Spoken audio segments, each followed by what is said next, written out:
मेरे प्रिय, सुबह तुम जैसे ही सोकर उठे, मैं तुम्हारे बिस्तर के पास ही खड़ा था। मुझे लगा कि तुम मुझसे कुछ बात करोगे। तुम कल या पिछले हफ्ते हुई किसी बात या घटना के लिए मुझे धन्यवाद कहोगे, लेकिन तुम फटाफट चाय पीकर तैयार होने चले गए और मेरी तरफ देखा भी नहीं। फिर मैंने सोचा कि तुम नहा के मुझे याद करोगे, पर तुम इस उधेड़बुन में लग गए कि तुम्हें आज कौन से कपड़े पहनने हैं। फिर जब तुम जल्दी से नाश्ता कर रहे थे और अपने ऑफिस के कागज इकट्ठे करने के लिए घर में इधर से उधर दौड़ रहे थे, तो भी मुझे लगा कि शायद अब तुम्हें मेरा ध्यान आएगा, लेकिन ऐसा नहीं हुआ।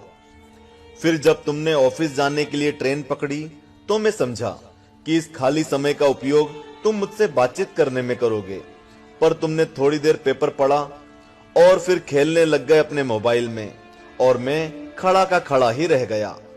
मैं तुम्हें बताना चाहता था कि दिन का कुछ हिस्सा मेरे साथ बिताकर तो देखो, तुम्हारे काम और भी अच्छी तरह से होने लगेंगे, लेकिन तुमने मुझसे बात ही नहीं की।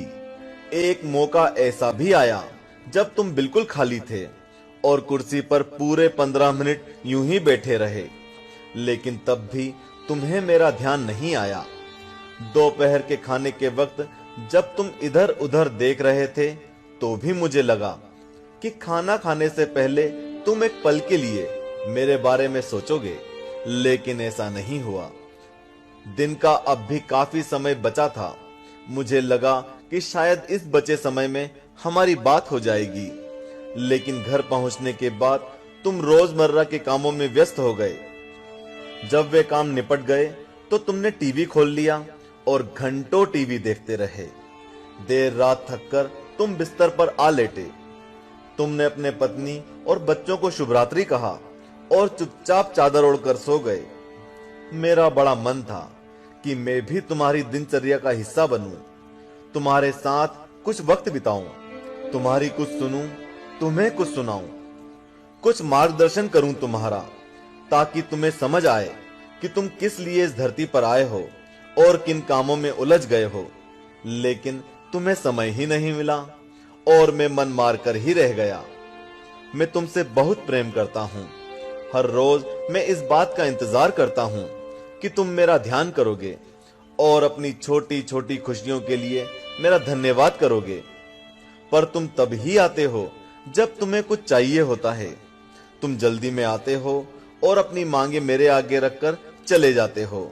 और मजे की बात तो यह है कि इस प्रक्रिया में भी तुम मेरी तरफ देखते नहीं। तुम्हारा ध्यान उस समय भी लोगों की तरफ ही लगा रहता है और मैं इंतजार करता ही रह जाता हूं।